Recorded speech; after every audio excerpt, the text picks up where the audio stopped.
Hey there, Alberta. You reckon you remember me? It's your future ma-in-law, Dorothy, coming your way. Ha! Boy, oh boy, do I have a surprise for you. Oh, hello, Dorothy. It's really nice talking to you.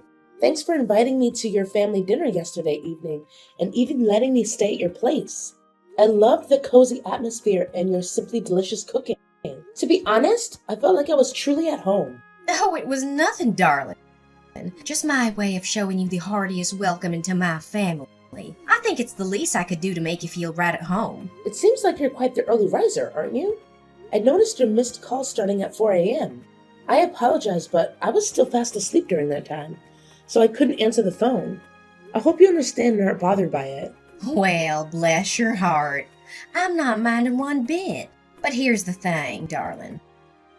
Once you're hitched into this family, it's kinda an unwritten rule to rise round at 3 to 4 in the morning. You see, we're good old farmers, and it's mighty important to tend to all them chores bright and early all by our lonesome. Oh, okay, I got it. Thanks for letting me know.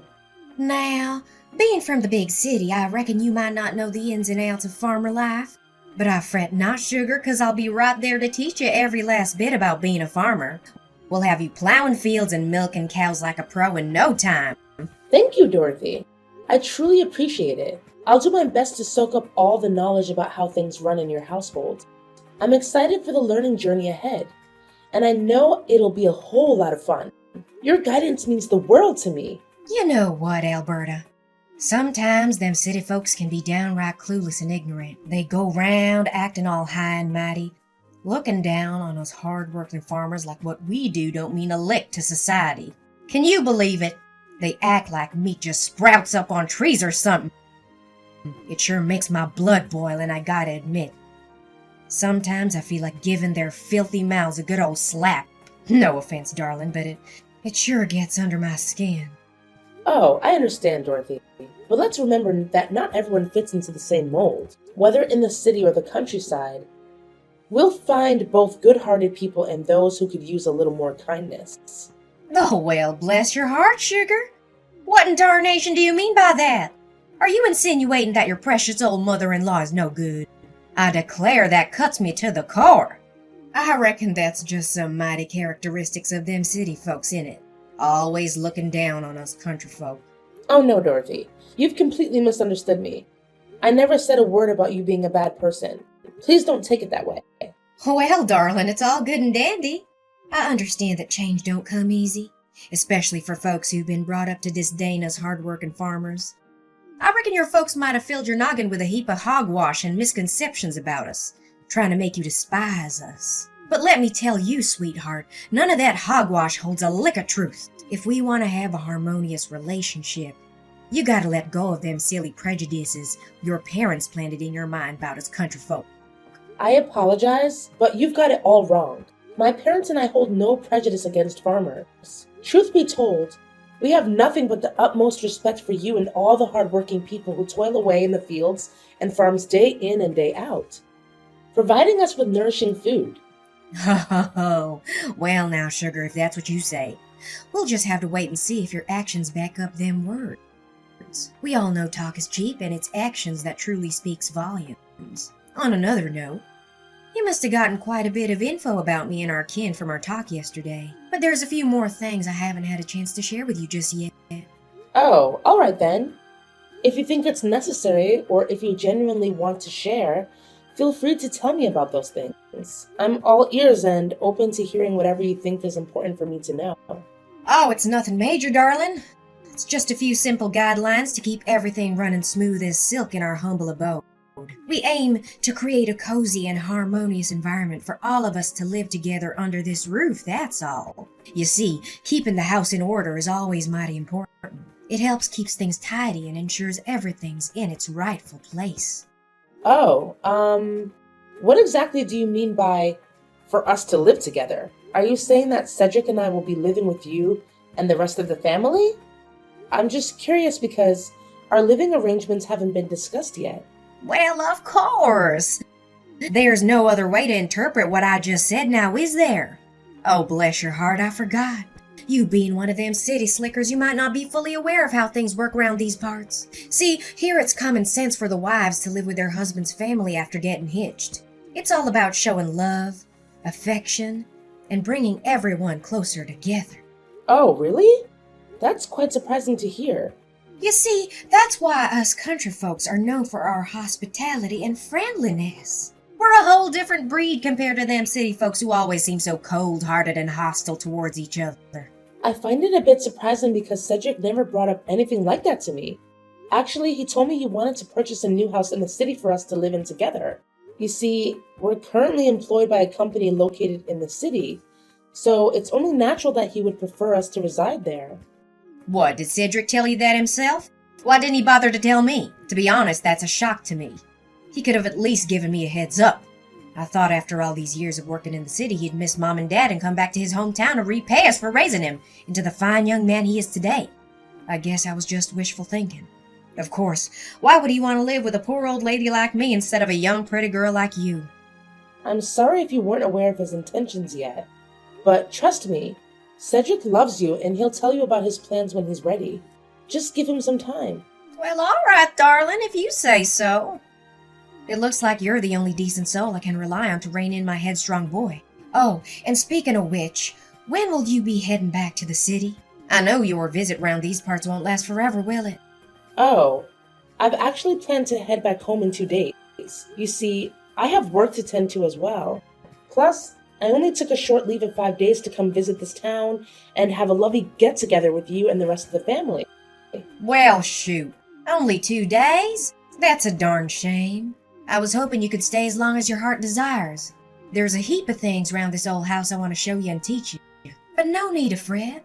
2 days is still plenty of time for a mother and daughter-in-law to build a bond, don't you think? We'll make the most of it, you can count on that. Don't you worry none, my dear. I got some mighty fine plans in store for us.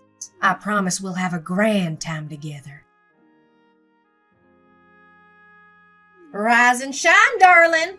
It's high time you woke up and got ready to burn off extra calories. We don't have a moment to waste, Alberta. I want us to squeeze every drop of goodness out of them 2 days you're staying here. And let me tell you, I've already got it all planned out. Every little thing you should be doing. Oh, Dorothy, it's only 4 a.m. I understand you're eager for us to have some quality time together, but did you really have to knock on my door this early in the morning? It's still dark outside, and I could really use a bit more sleep. Can we perhaps plan our activities for a bit later in the day? Oh, Alberta, how can I expect you to marry into my family if all you know how to do is sleep till the afternoon? You gotta step up and prove yourself worthy of being a part of this family. The only way you can do that is by following my lead and doing everything I tell you. Just take a gander at your side, Alberta. My boy, Cedric, went out of the house ages ago to deliver them eggs to the grocery store. He's already out there working hard while you're still snoozing. You should feel ashamed of yourself. Oh, really? Cedric is already out? That's strange. Well, now, what's so peculiar about that? My boy, Cedric, he's a fine young man, I tell you. Even though he's taken a break from work, he still keeps his folks in mind and helps them out whenever he can. But you, my dear, ought to be downright ashamed. You can't just lie here in bed and conjure up a heap of excuses to dodge your womanly responsibilities. Lazy gals like you might as well be 6 feet under. You're making all of us women look bad. Back in my day, a lass like you would have gotten a good whack with a rod for pulling that kind of stunt. I'm not trying to get out of my chores, but it's just so early in the morning. I'm not used to waking up at 4 a.m., especially on the weekend. Well, look at you. I reckon my boy must have spoiled you rotten. Isn't that right? But let me set something straight. This ain't your house, so don't go thinking you're gonna be treated like some princess round here. Now listen up and listen well. I'm only giving you 1 more minute to get yourself up and ready. We got a whole day stretching out ahead of us, with a list of chores as long as a country mile. So chop now. Time's a-wasting. All right. I'm already up, so you don't need to keep knocking on the door. Have you finished all them morning chores I gave you, darling? I sure hope you did, 'cause if you didn't, rest assured, I'll make sure you get a good old-fashioned punishment that you rightly deserve.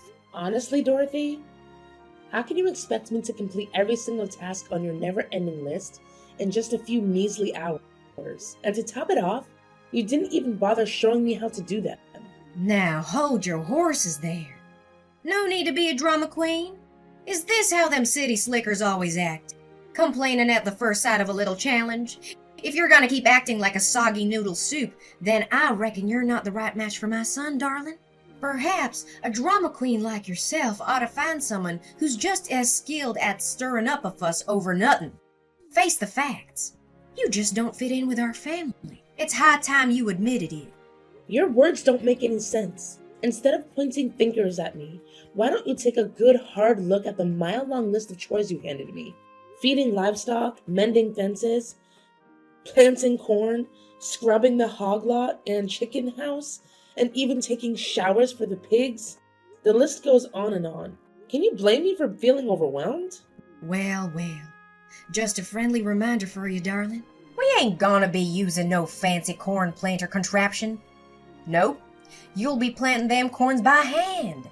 Every last one of them. We gotta cover that whole field with them seeds, you hear? Now it'll be a mighty fine exercise for lazy gals like yourself. No rush. Take your sweet time, but make sure that the work gets done by the end of today. I'm not taking no excuses for no delays. You got that loud and clear? Manually plant the corn? Are you joking? Do you even realize that the cornfield is a whopping 40 acres in size? It would take me days on end to get that done by hand. Not to mention the scorching hot temperatures we're dealing with. I'd literally keel over from the heat.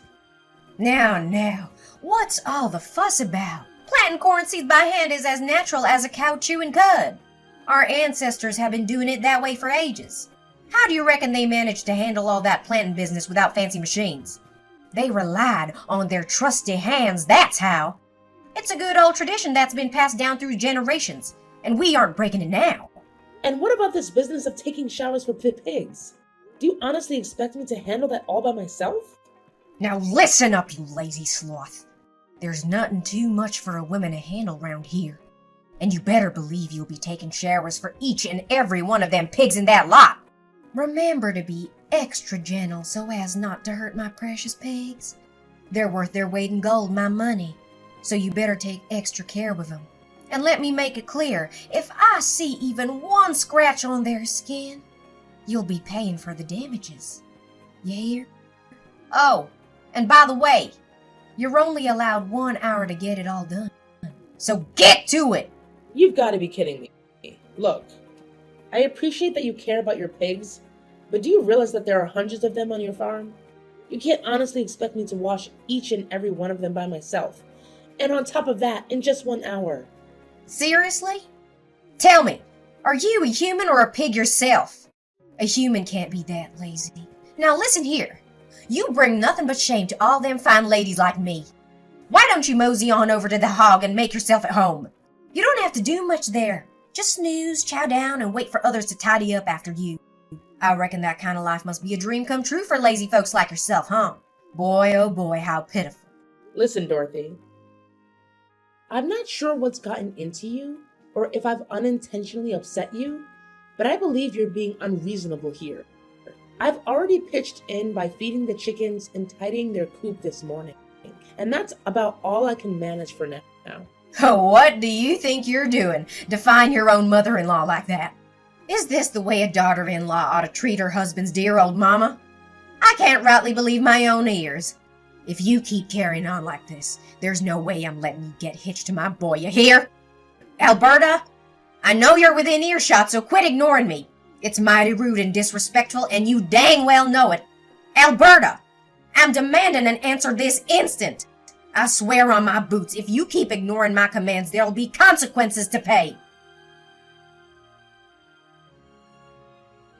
Dorothy, please open this door and let me out. Why would you do something like this to me? Why did you shove me into the hog lot and slam the door shut? I haven't done a single thing to harm you, Dorothy. I don't deserve this treatment. Well, isn't that just a fitting consequence? That's what happens when you defy my commands, darling. Now you best learn your lesson and be a good, obedient daughter-in-law. You'll be sleeping right alongside them dirty pigs until you change my mind and tend to all those chores I assigned you. There's nobody coming to save you now. My husband and son are gone, and they won't be back anytime soon. So you better get cozy with them hogs, 'cause you're on your own, sweetheart. Dorothy, you've gone plumb crazy. I genuinely believed you were a decent person, but it's clear as day now that you harbor some deep-rooted prejudice against me. Well, isn't that just rich? Look at you, strutting round all high and mighty, acting all cocky and arrogant in my presence. Just 'cause you come from them fancy, dirty cities don't mean you're better than anyone else. I reckon you think you're some big-shot city slicker trying to lure my boy away to live in the concrete jungle with you. Well, I'll tell you right now, darling, that isn't happening. Don't you forget, I'm Cedric's mother, and he listens to me, not you. So go on and enjoy the company of them 100 of filthy pigs. Bet your whole darn body smells like manure now. Ha! Aren't you forgetting something? I happen to have my trusty phone right here with me, so I'll just give my husband a ring and tell him to come back and help me. Well, isn't that a hoot? In your wildest dreams, sweetheart, I already wrecked his phone, so there's no way you can reach him no more. Why don't you just accept your fate and embrace the pig farm? 'Cause that's where you belong, darling. You've earned it, fair and square. And if you happen to feel a growling in your belly, go ahead and help yourself to the same grub my pigs enjoy. Heard it's mighty nutritious, them pig feeds. Who knows? Maybe if you slick around long enough, you'll morph into a pig yourself. Ha! Although, truth be told, you're not far off from one as it is. Dorothy, you've gone completely off the rails. If you don't get me out of here, I swear I'm gonna call the police on you. I'm not even joking with you. Well, aren't you just a bundle of joy? If you feel so inclined, go right ahead and trot on down to the police station. But let me tell you, darling, it's a mighty long ride from there to my house. And truth be told, they wouldn't care about some petty squabble like this. It's not worth their time, I reckon. Oh, I'm just tickled pink with happiness. Can't believe my luck, seeing my revenge play out so smoothly. Every little piece fell right into place just like I planned. Now, Alberta, darling, there's no point in wailing or making a fuss. There's nobody around here to hear you. Best accept your fate and let yourself rot in that pig farm. Alberta, where are you? I stepped outside for a breath of fresh air, but what in the Sam Hill? The door to the pig farm is wide open. Did you somehow find a way to skedaddle from that place? How dare you, I say? Oh, well, when you look at that, your dear husband and son made their way back home. And guess what? They lent me a hand and got me out of that pig farm. What? My husband and son came home? How could they? That's impossible. They spilled the beans to me. You convinced them to haul those eggs clear to some distant grocery store, and then you went and tampered with their car so they couldn't make it back. You deliberately loosened the oil nut, knowing it would wreak havoc on the engine after a while on the road. Do you even grasp the magnitude of the peril you put your own husband and son in? Luckily, they managed to reach out to a kind-hearted friend nearby who gave them a lift back home. What? I can't believe this. My plan went all to hell and back. This is just unacceptable. Everything was so perfectly planned and well thought out. How could it go wrong like that? I'm plumb flabbergasted. You've got some serious issues, Dorothy. What on earth possessed you to concoct such a twisted scheme? Is it because you harbor some hatred towards me and wanted to seek vengeance? Honestly, I haven't even done anything to you to deserve this. You hit the nail on the head. It's true, I can't stand you. I despise the fact that you hail from them big cities. Can't stand that high and mighty cocksure attitude you dish out when you talk to others. I also can't stand the fact that you roped my boy into moving to the city and shacking up with you for good. Honestly, you make my stomach turn. There isn't a single thing about you that stirs up any sympathy in me. That's downright absurd. It's not true at all what you're saying. I'm not done talking. All you're good for is whispering poisonous words in my son's ear about me, trying to turn him against his own kin. In other words, you engineered the whole thing, plotting and scheming to tear my family apart. You're the root cause of why my boy chose to abandon his family. Why on earth are you making such generalizations about people from big cities? I've never behaved in a cocky or arrogant manner. And your accusations are completely unfounded. And besides, I had nothing to do with Cedric's decision to move to the city. He's a grown man, and he can make his own decisions. In fact, he told me that he hates it when you try to dictate his life. Wait, what? Cedric can't stand me.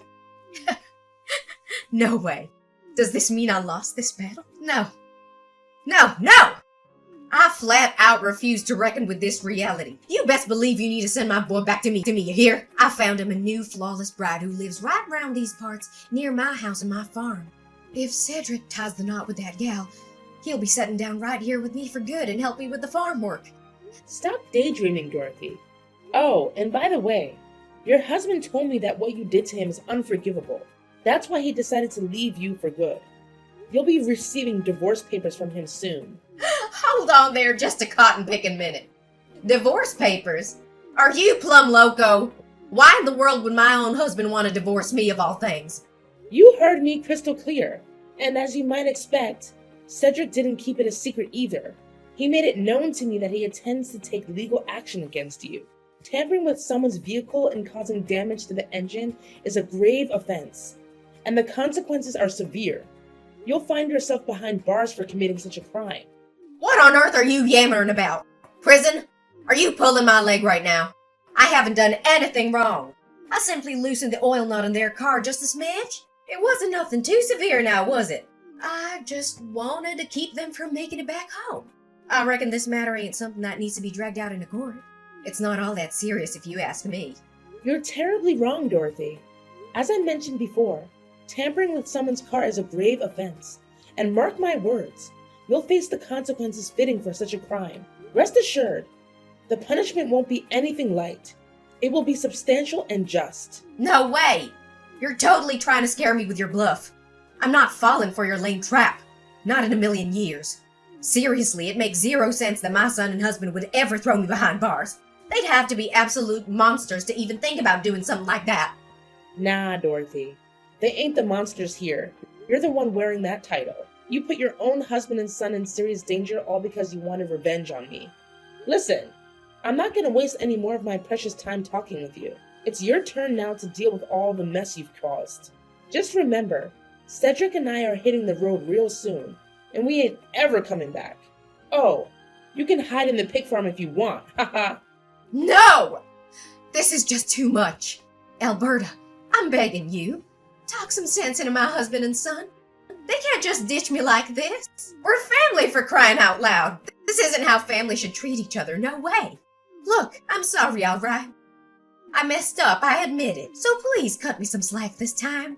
I promise I'll support your wedding with Cedric. You've got my blessings. I really don't want to end up in prison. That place isn't for me. It's for real criminals, and I'm definitely not one of them. Why didn't you think it through before committing that terrible crime? It's already way past time for apology now. You've made your bed, now lie in it. No one's gonna swoop in and save you from facing the music anymore. It's time to own up to the consequences. Dorothy's husband Chris took a stand and reported her despicable actions to the police. Eventually, she was found guilty as charged and sentenced to prison. Shortly after, Chris and Dorothy decided to get divorced. It turned out that Chris had been enduring Dorothy's overbearing behavior for a significant amount of time, and her actions that endangered him and their son were the breaking point. During the trial, Dorothy lost control. She unleashed a barrage of insults at me and made threats, swearing that she would seek revenge on me and my family when she was released from jail. To ensure the safety of my loved ones, I had no choice but to request a restraining order against Dorothy. On a brighter note, Cedric and I finally tied the knot and had the wedding we had always dreamed of. Everything went smoothly, just as we had envisioned. We even invited Chris to join us in celebrating our special day. Our determination lies in leaving the past behind and embracing a better future ahead.